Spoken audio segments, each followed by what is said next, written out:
तो आज हम लोग weak law of large number समझेंगे कि weak law of large number होता क्या है।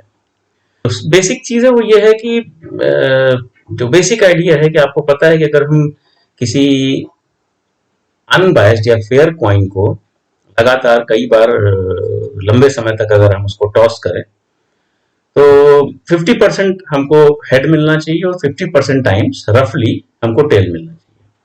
तो ये जो आइडिया इंट्यूटिव आइडिया है कि अगर हम किसी भी कॉइन को टॉस करते हैं तो फ्रैक्शंस ऑफ हेड्स शुड रफली be half.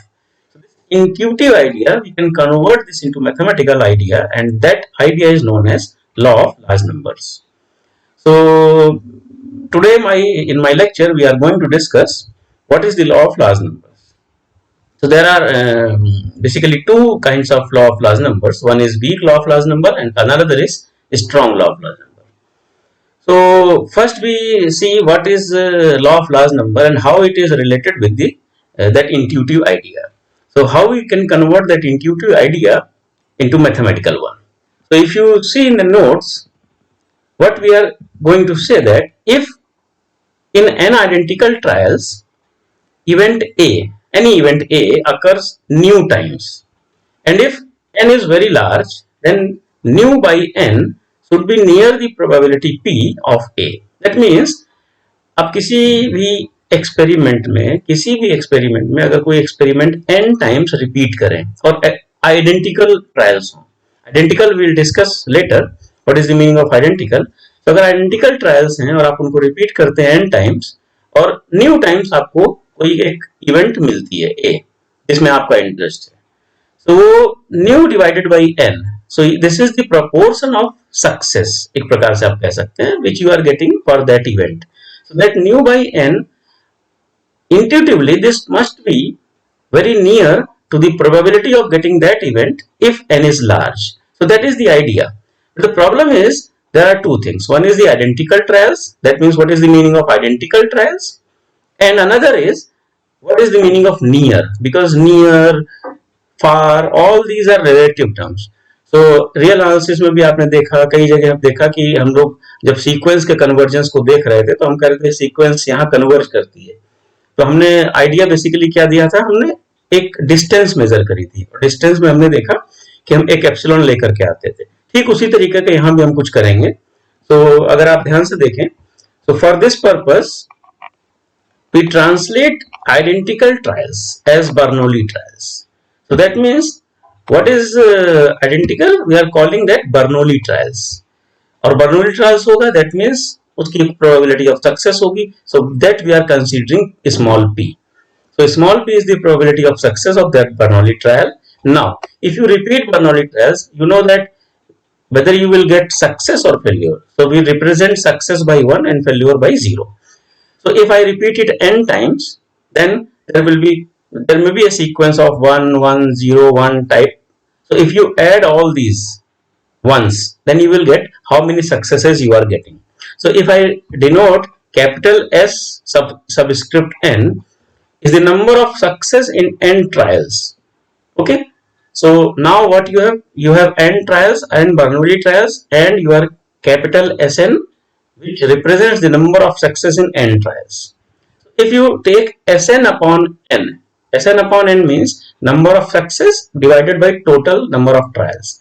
So this Sn upon n, if n is very large, this should be near P. That is our idea. And what is Sn upon n? We are calling it average number of success. Okay.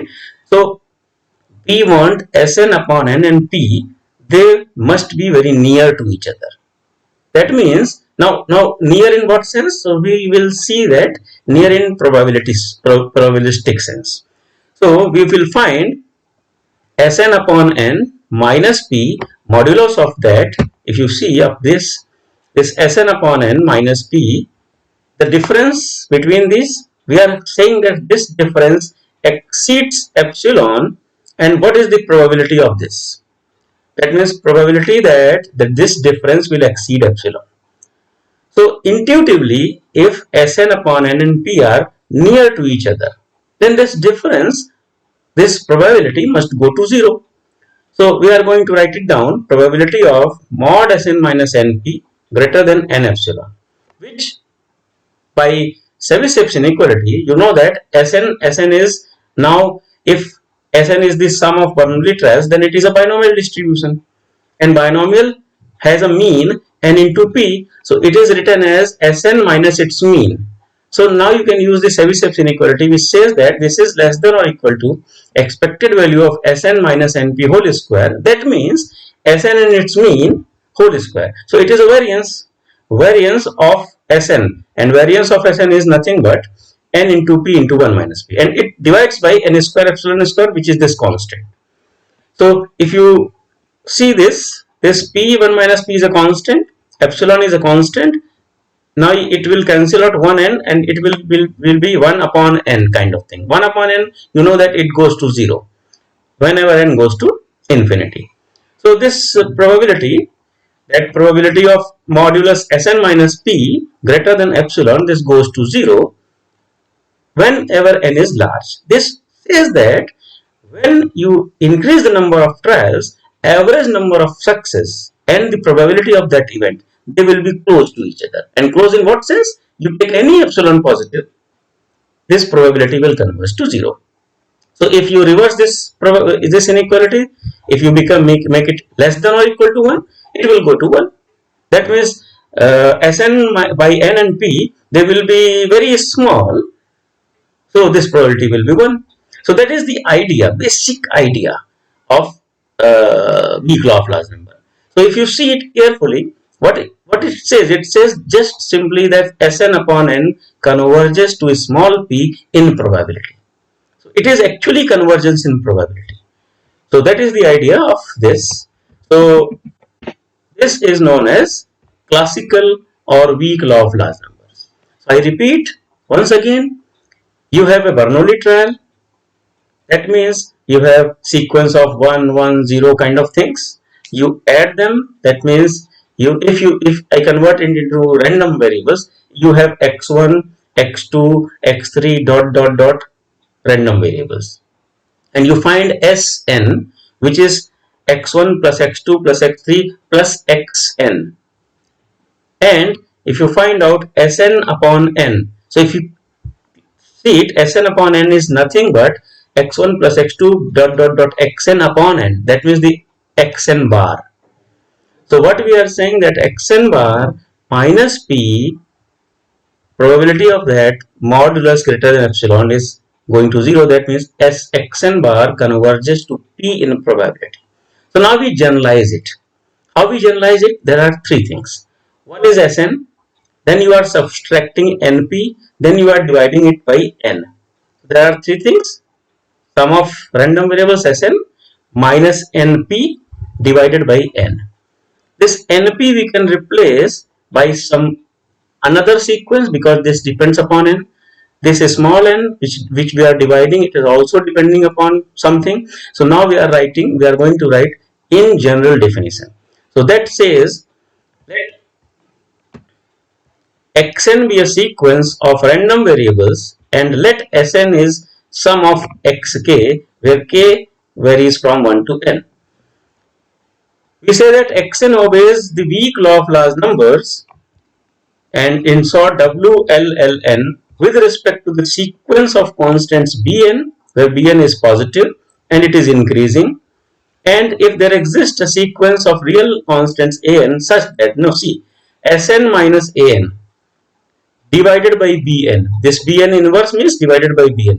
So if you remember, Sn minus Np, so your Np is here An, and that small n which we were dividing, that is your Bn. So if you see, they are increasing and non-negative, increasing and positive. So this converges to 0 in probability as n goes to infinity. These Ans are known as centering constants, and Bns are norming constants. Centering means because you are making it, you are taking a difference, and norming means you are dividing it by. Okay, so basic idea is this: you have sequence, you are adding n of them, first n of them, and dividing it by some Bn and subtracting it by An, and this sequence converges to 0. That is the idea. So सबसे पहले इसको Bernoulli ने किया था, जो आपने अभी ऊपर डेफिनेशन, ऊपर ये प्रूफ देखा आपने, ये ऊपर ये बर्नौली ने प्रूफ ये नहीं लिखा था। बर्नौली ने weak law of large number को करने के लिए 20 साल लिए। हमने थोड़ी सी इसमें हिस्ट्री भी लिखी हुई है, 20 साल लिए उन्होंने। और ये जब उनका जो रिजल्ट है पब्लिश हुआ उनके मरने के बाद। ये जो ऊपर आप प्रूफ देख रहे हैं, ये प्रूफ सभी सेप्स इनइक्वालिटी यूज करके किया गया है। जब बर्नौली थे उस समय सभी सेप्स इनइक्वालिटी नहीं आई थी। इस प्रूफ को बाद में सभी सेप्स ने दिया। तो वो हिस्ट्री थोड़ी सी डिस्कस कर लेते हैं। So this was published posthumously means उनके मरने के बाद, in the first part of 18th century in Jacobs Bernoulli's famous book Ars Conjectandi. French mathematician Simon Poisson gave it this name, law of large numbers. Bernoulli ने इसका नाम नहीं लिखा था, Poisson ने इसका नाम दिया law of large numbers. Bernoulli took him 20 years to perfect the theorem. Poisson proved analogous theorem, फिर उसके बाद पॉइसन ने भी प्रूफ किया। सी बर्नौली में क्या प्रॉब्लम, बर्नौली ने क्या किया है, उन्होंने बर्नौली ट्रायल्स लिए थे एंड वो आइडेंटिकल थे। ठीक है, हम लोग अभी देखेंगे कि पॉइसन ने कैसे जनरलाइज किया। पॉइसन ने क्या किया, उन ट्रायल्स को आइडेंटिकल नहीं लिया और सेम रिजल्ट निकाला। तो वो उन्होंने 19th सेंचुरी में किया। Okay, under more general setup means identical नहीं लिया। फिर रशियन मैथमेटिशियन सेविसेप्स आए। सेविसेप्स जैसा कि हमने आपको प्रूफ ऊपर दिखाया, वो सेविसेप्स ने प्रूफ 1866 दैट मींस 1866 में अपनी इनइक्वालिटी देखते हुए उसको दिया। देन मार्कोव उसके बाद आए, उन्होंने और जनरल रिजल्ट निकाला। फिर 1928 में किंचिन्स ने ये प्रूफ कर दिया कि अगर कोई आईआईटी सीक्वेंस है तो वो weak law of large number hold करेगी ही करेगी, बशर्ते expected value of x1 finite हो। दैट मींस हर एक रैंडम वेरिएबल जो इन्वॉल्व है उसका मीन फाइनाइट हो, तो weak law of large number hold करता है अगर सीक्वेंस आईआईडी है। ऐसा किंचिन्स ने प्रूफ कर दिया। उसके बाद 1909 में फ्रेंच मैथमेटिशियन बोरेल आए। बोरेल ने और उससे ज्यादा स्ट्रॉन्ग रिजल्ट प्रूफ किया। उन्होंने कहा कि नहीं, weak law of large number के बजाय हम strong law of large number देंगे। Strong law of large number में कन्वर्जेंस इन प्रोबेबिलिटी को कन्वर्जेंस ऑलमोस्ट श्योर से रिप्लेस किया। देन कोलमोगोरोव आए। कोलमोगोरोव ने कुछ कंडीशंस निकाली इंडिपेंडेंट रैंडम वेरिएबल्स के केस में, जिसके थ्रू हम ये पता कर सकते हैं कि कोई sequence weak law of large number, strong law of large numbers hold करेगी या नहीं। तो जैसा कि हमने पहले कहा था, सेविसेप्स ने क्या किया, सेविसेप्स ने जनरल सेटअप लिया था, पॉइसन से भी जनरल लिया था, और उन्होंने ये दिखाया था कि अगर एक्स एन सीक्वेंस है इंडिपेंडेंट रैंडम वेरिएबल्स की, expected x K mu K है, that means they are not identical, variance x K sigma के स्क्वायर है, दैट मींस आप करें expected value of x1 sigma, expected value of x1 mu one है, expected value of x2 म्यू2 है, and so on. Variance of x1 sigma 1 square है, variance of x2 sigma 2 square and so on. अगर हमारे पास 1 upon n sigma summation sigma k square k from 1 to n, ये sequence, ये series, if you see it carefully, this is a kind of series. If this converges to 0, this converges, if this series,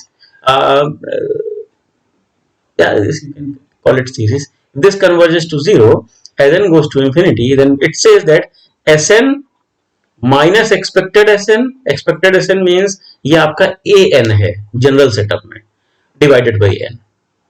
so अगर आप अलग अलग करें तो Sn upon n minus expected Sn upon n, तो ये कह रहा है कि this will converge to 0.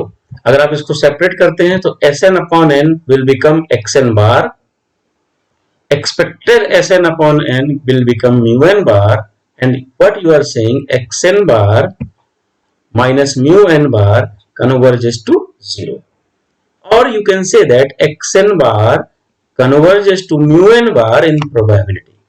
Meaning इसका क्या है, xn bar आपका पॉपुलेशन का मीन है, तो सैंपल मीन है xn bar, क्योंकि सैंपल आपको मिल रहा है, और mu n bar आपका पॉपुलेशन का मीन है। तो आप ये कहना चाहते हैं कि सैंपल मीन पॉपुलेशन मीन पर कन्वर्ज करता है प्रोबेबिलिटी में जब कभी n लार्ज होता है। इसी को weak law of large number बोलते हैं।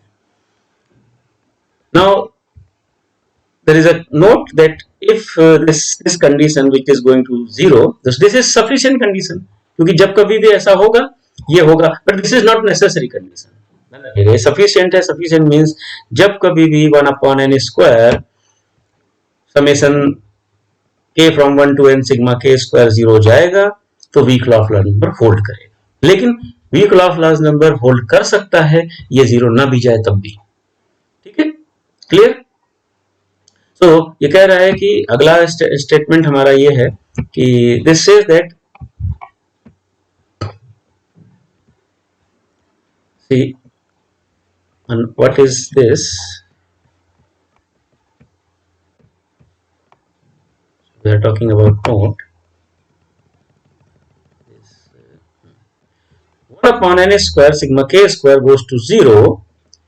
This can become necessary condition if the sequence of random variables is uniformly bounded. Uniformly bounded means bounded हो और किसी एक ऐसे नंबर से हो जो n पर डिपेंड ना करे. That means xn is bounded by c and c does not depend upon it. That is uniformly bounded. तो अगर कोई सीक्वेंस यूनिफॉर्मली बाउंडेड है तो ये कंडीशन सफिशिएंट के साथ साथ नेसेसरी भी हो जाएगी, बट हम लोग इसका प्रूफ नहीं देखेंगे। Proof most of the theorems का हम प्रूफ नहीं देखेंगे, हम बेसिकली आइडिया देख रहे हैं। तो फिर से हम रिपीट कर रहे हैं, what is weak law of large number? In summary your sample mean converges to population mean in probability, that is the weak law of large number. अब आप लिखते कैसे हैं इसको? आपने x1 x2 एक सीक्वेंस ले ली, तो सैंपल मीन क्या होगा? x1 plus x2 dot dot dot plus xn divided by n, that is the sample mean. Population mean क्या होगा? Expected x1 plus expected x2 dot dot dot plus expected xn divided by n। So xn bar converges to μn bar, that is the idea. तो इसको हम लोग ऐसे लिख देते हैं, x1 plus x2 dot dot xn को लिख देते हैं sn, sn minus expected sn divided by n converges to 0, इस तरीके से। फिर किंचिंस ने, जैसा कि हम पहले बता चुके हैं, किंचिंस ने क्या कहा? किंचिंस ने कहा कि कोई भी सीक्वेंस हो, कैसी भी सीक्वेंस हो, अगर उसका first order movement that means expected x1 finite हो तो weak law of large number hold करेगा, बशर्ते सीक्वेंस आईआईडी हो। सीक्वेंस आईआईडी, कैसी भी सीक्वेंस नहीं, sorry, sequence must be IID. So if the sequence is IID and it has a finite mean, common finite mean, then xn bar converges to mu. This is the Khinchin's weak law of large number. That means अगर आपको IID sequence का question आता है तो आपको कुछ खास नहीं करना, आपको सिर्फ उसका मीन निकाल लेना है सीक्वेंस का। अगर मीन फाइनाइट आ जाता है तो weak law of large number hold करेगा। अब आप देख सकते हैं कि कोसी के केस में ऐसा आप नहीं कर पाएंगे, क्योंकि कोसी में मीन ही एग्जिस्ट नहीं करेगा। तो इस थ्योरम को, किंचिंस थ्योरम को आप कोची में यूज नहीं कर पाएंगे, क्योंकि जहां मीन के एग्जिस्टेंस की बात है ये थ्योरम वहीं इस्तेमाल होगी। So that I have written in remark, for Cauchy distribution the above theorem is not applicable.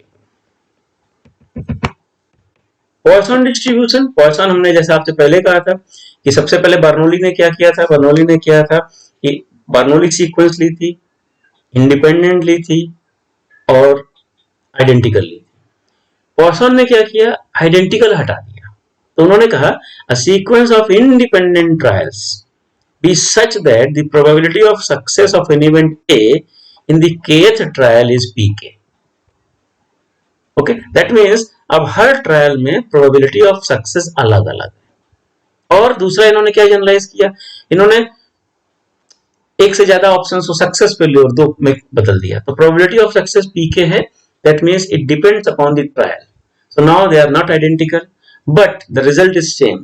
Result पहले क्या आया था? पहले आया था it was converging to 0. Now it is saying the xn bar converges to pn bar. That means जो probability of successes हैं उनका एवरेज आप ले लीजिए और xn bar उस एवरेज पर कन्वर्ज करेगा प्रोबेबिलिटी। ऑफ कोर्स अगर xn bar में आप n से मल्टीप्लाई कर दें तो ये number of times the event A occurs in the first n trials, और pn बार होगा इनका एवरेज। तो अगर हम लोग इसको चेक करना चाहें, मान लीजिए Khinchin's weak law of large number इस एग्जांपल में, तो आपको एक एग्जांपल दिया गया है कि x1 x2 xn एक सीक्वेंस है IID रैंडम वेरिएबल्स की, और fx ये डेंसिटी दे रखी है 1 plus delta divided by x to the power 2 plus delta,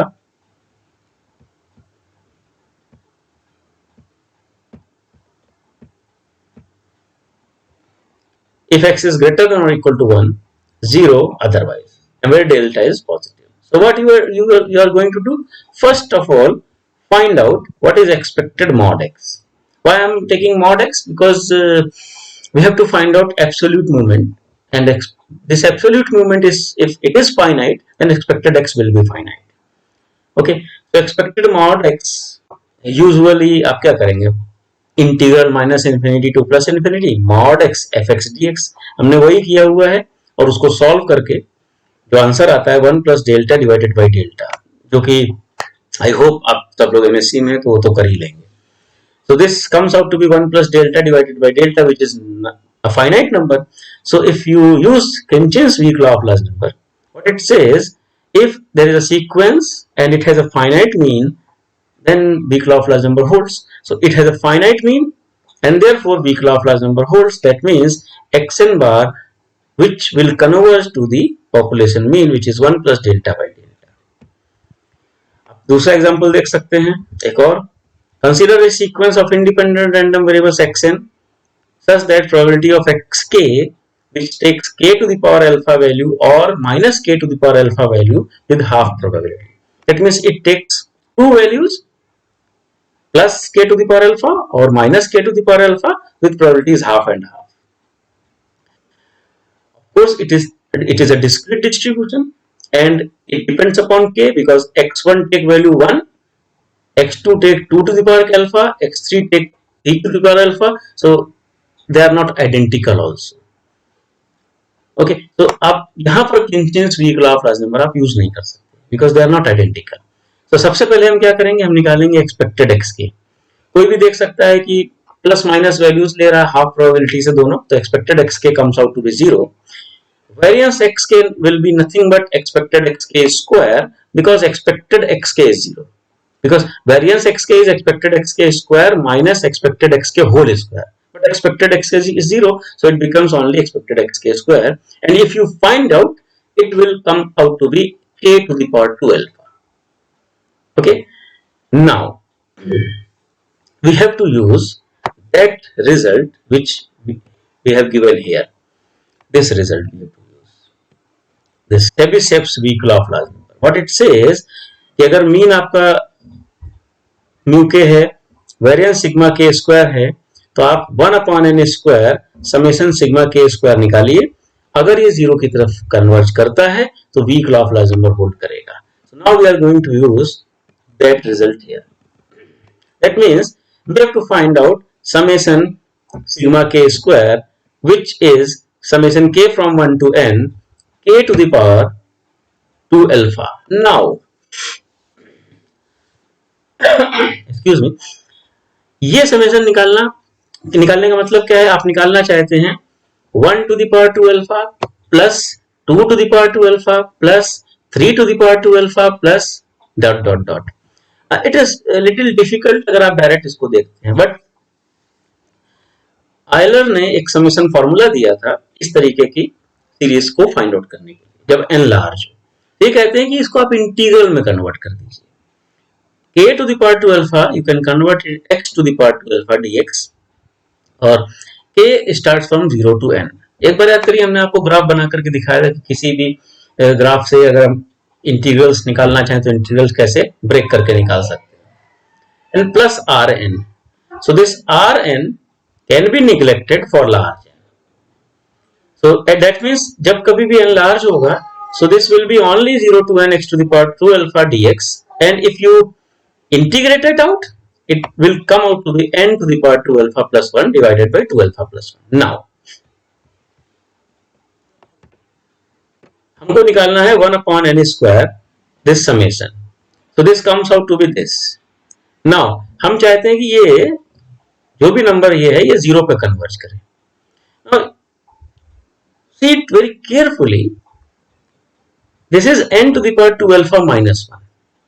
So n to the power 2 alpha minus 1, it will converge to 0 only when this 2 alpha minus 1 is a negative number.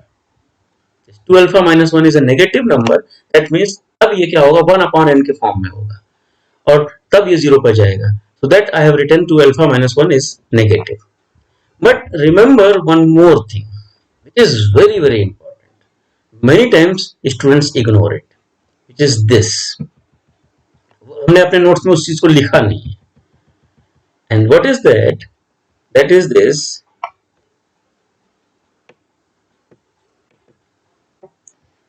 You have approximated this summation by this number. And this number 2 alpha plus 1, this 2 alpha plus 1, this should also be positive, because this somehow represents variance. So this 2 alpha plus 1 should also be positive. So what you are saying, 2 alpha minus 1 is negative, that means alpha is less than half, and 2 alpha plus 1 is positive, that means alpha is greater than minus half. So that is also there, which I have not included in my notes. Okay, so remember that this question, this variance comes out to be this. So this 2 alpha plus 1 should also be positive. अब आते हैं हम लोग strong law of large numbers पर. सो जैसे किंचियस ने कहा था कि अगर आपका आईआईडी सीक्वेंस है, मीन फाइनाइट है, तो weak law of large number hold करेगा. कोलमोगोरोव कह रहे हैं कि अगर इंडिपेंडेंट रैंडम वेरिएबल्स हैं, जीरो मीन है, वेरिएंस सिग्मा के स्क्वायर है, सो सिग्मा के square divided by k square का जो सीरीज होगी अगर वो फाइनाइट हो, so x n bar converges to zero. आप दोनों में डिफरेंस देख लीजिए. यहां पर क्या है, k starts from 1 to n sigma के square and divided by n square. यहां पर each individual sigma k square is divided by k square, and then you are finding summation. So this is for a strong law of large number. So you can see that they have zero mean. Zero mean means if there is a law of large number, it will converge to population mean. So xn bar converges to zero almost surely. So this is a strong law of large number, and it was given by Kolmogorov. Example के तौर पे हम देख सकते हैं expected action, एक अच्छा example है. एक्सपेक्टेड एक्शन सीक्वेंस है, फिर प्लस माइनस वैल्यूज ले रही है. Plus minus 1 means plus 1 value ले रहा है half into 1 minus 2 to power minus K probability से, माइनस 1 वैल्यू ले रहा है सेम प्रोबेबिलिटी से, plus minus 2 to power minus K इस प्रोबेबिलिटी से. तो अगर आप एक्सपेक्टेड एक्स के निकालेंगे, it will come out to be zero. आप वेरिएंस एक्स के निकालेंगे, it will come out to be 1 minus 2 to the power minus k and plus 2 to the power minus 3k.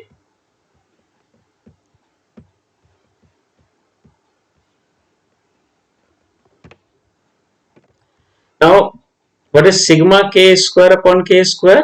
This summation. You have to find out whether this series is convergent or not. So this is sigma k square is 1 minus 2k 2 to the power minus k plus 2 to the power minus 3k. आपने यहाँ रख दिया, k square से divide कर दिया. अब ये इस सीरीज का कन्वर्जेंस देखना है. तो अगर हम इस सीरीज को तीन हिस्से में बांट दें, 1 अपॉन के स्क्वायर अलग कर दें, 2 to the power minus k upon के स्क्वायर अलग कर दें, 2 to the power minus 3k upon के स्क्वायर अलग कर दें, अब आपके पास आपका रियल एनालिसिस यूज होगा. जो रियल एनालिसिस में आपने कन्वर्जेंस सीखे हैं, हमने आपसे पहले कहा था कि हम लोग रियल एनालिसिस के इन सारे लेक्चर्स को अक्सर सेकेंड सेमेस्टर, थर्ड सेमेस्टर और फोर्थ सेमेस्टर में यूज करेंगे. तो we are going to use it once again. What it says, first we check out this series summation k from 1 to n 1 by k square. तो आप इसको कह दीजिए summation n from 1 to infinity 1 by n square. If you remember, this is always convergent because this is of 1 upon k to the power p type where p is greater than 1. If you remember, 1 upon n summation 1 upon n to the power p always converges when p is greater than 1, and it will diverge when p is less than or equal to 1. So this first series converges. Now we talk about second series. Second series we will compare it with first series. So we will compare 2 to the power minus k divided by k square with 1 by k square. So this relationship you can easily get, and with this relationship you know that 1 by k square is bigger than 2 to the power minus k by k square, and summation 1 by k square converges. Then by comparison test, this is the smaller one, so it will always come, it will also converge. Now for the third one, Third one, we will use ratio test. That means we will find xn divided by xn plus 1. So this is xn, this is xn plus 1, and if you find out, it will converge to 8, which is greater than 1. So if you remember, xn divided by xn plus 1, अगर ये किसी L पर converge करता था और L 1 से बड़ा होता था तो सीरीज कन्वर्जेंट होती थी। ये हम लोगों ने रिजल्ट किया है। So by this we have found that all these three series are convergent. If all these three are convergent, their sum will also converge.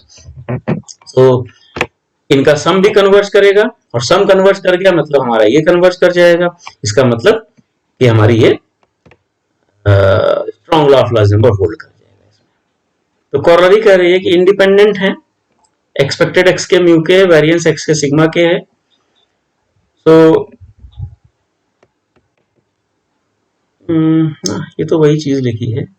हाँ, इसमें क्या लिखा है कि मीन आपकी जीरो नहीं है, मीन म्यू के है।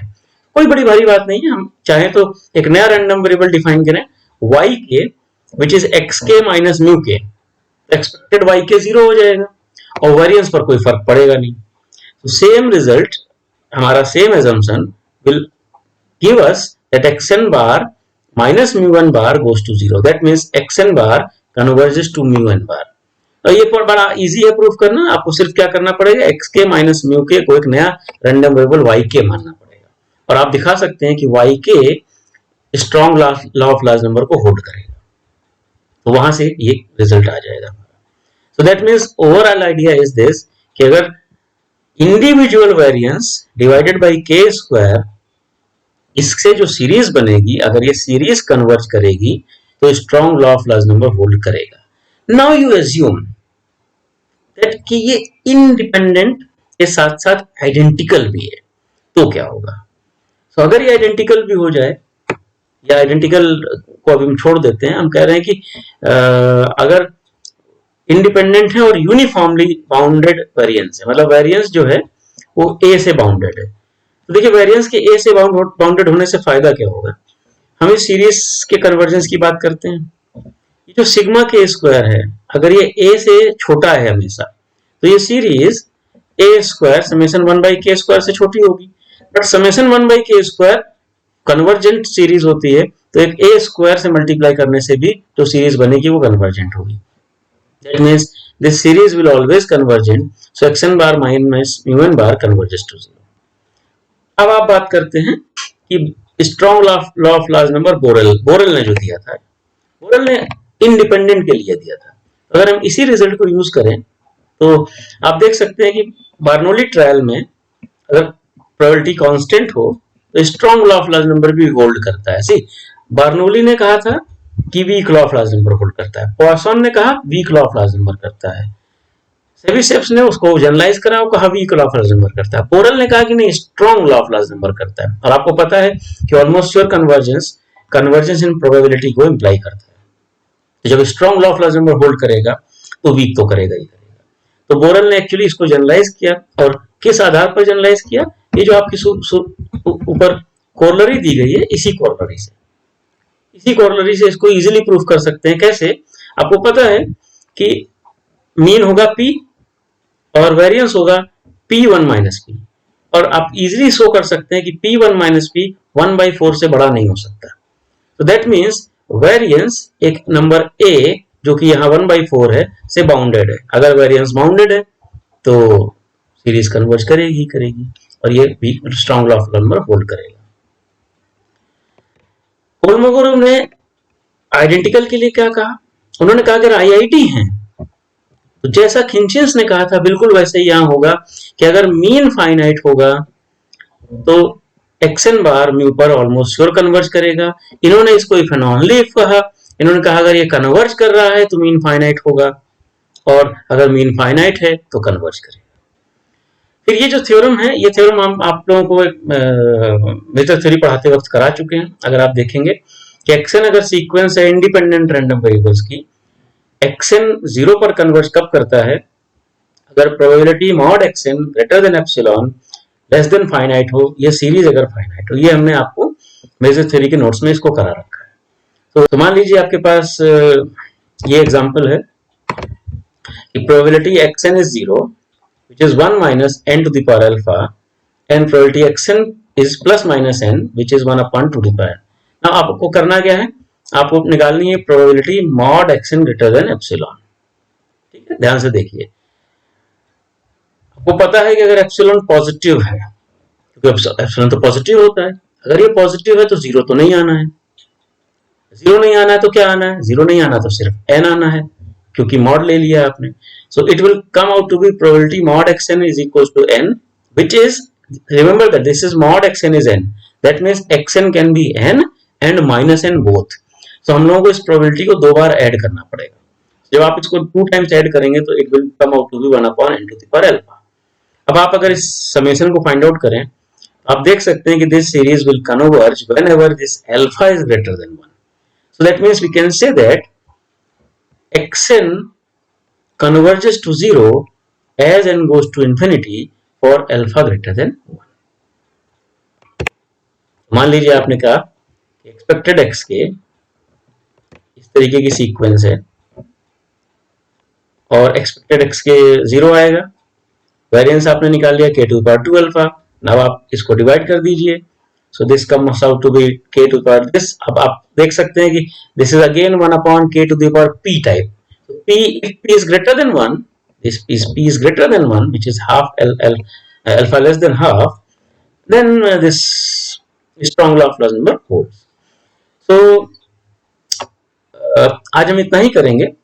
नेक्स्ट टाइम हम लोग सेंट्रल लिमिट थ्योरम देखेंगे, बट आप लोग पढ़िए, देखिए, समझिए और अपना फीडबैक दीजिए. समरी के तौर पर हम फिर से रिपीट करना चाहते हैं कि हम लोगों ने किया क्या है. स्टार्टिंग हमारी ये थी कि जब कभी भी हम फेयर पॉइंट टॉस करते हैं तो ये हमारा एक्सपेक्टेशन होता है कि अगर हम उसको कई बार टॉस करेंगे तो 50% टाइम्स हेड आए और 50% टाइम टेल आए. दैट मीन्स हाफ फ्रैक्शन, जो फ्रैक्शन के टर्म्स में अगर बात करें तो 1/2 हेड का फ्रैक्शन हो और 1/2 टेल का हो. बट आपको पता है कि प्रोबेबिलिटी 1/2 होती है हेड आने की. हम ये कह रहे हैं कि जो ये दोनों चीजें हैं, ये दोनों आपस में बहुत पास पास है, इंट्यूटिव है. दैट मीन्स अगर कोई इवेंट न्यू टाइम्स हो रही है n बार रिपीट करने के बाद, तो न्यू बाई n उसका एवरेज नंबर ऑफ सक्सेस है और this should be very near to probability of that event. तो इसको मैथमेटिकली आप कैसे लिखेंगे, आप लिखते हैं कि Sn अपॉन n और प्रोबेबिलिटी p का जो डिफरेंस है वो किसी एप्सिलॉन से बड़ा हो, इस बात की प्रोबेबिलिटी 0 की तरफ चली जाए. ठीक है, I will repeat it, you once again see it, because this is the crucial thing. What we are saying that Sn upon n minus p, this modulus is greater than epsilon, this probability comes out to be 0. That means we are saying that this average number of success and this probability, they are near to each other. And near का यहाँ क्या मतलब है, in the terms of probability. तो यहाँ से weak law of large number start होता है, फिर ये strong law of large number में कन्वर्ट होता है, because ये convergence in probability है, फिर convergence almost sure हो जाता है. और ये दोनों चीजों के बीच में स्टार्ट किया था बर्नौली ने करीब 20 साल लिए इसको करने में, और उन्होंने जो उनका बुक पब्लिश हुई वो उनके ना रहने के बाद पब्लिश हुई. पॉइसन ने इसका नाम दिया law of large numbers. Poisson ने इसको जनरलाइज किया, खिंचेंस ने इसको जनरलाइज किया, बोरेल ने इस पे काम किया, कोलमोगोरोव ने इसमें काम किया, और वो सारे रिजल्ट्स हमने आपको दिए. बेसिकली जो आइडिया है, खिंचेंस ने कहा कि अगर आईआईडी है, मीन फाइनाइट है, तो weak law of large number hold करेगा. बोरेल ने कोलमोगोरोव ने कहा आईआईडी है, मीन फाइनाइट है, तो strong law of large number hold करेगा. तो अगर आपके पास आईआईडी सीक्वेंस आती है तो सिर्फ आप एक चीज देखिए कि उसका मीन निकलता है या नहीं निकलता, फाइनाइट आता है कि नहीं आता. ओके, सो मेरे ख्याल से thank you all once again.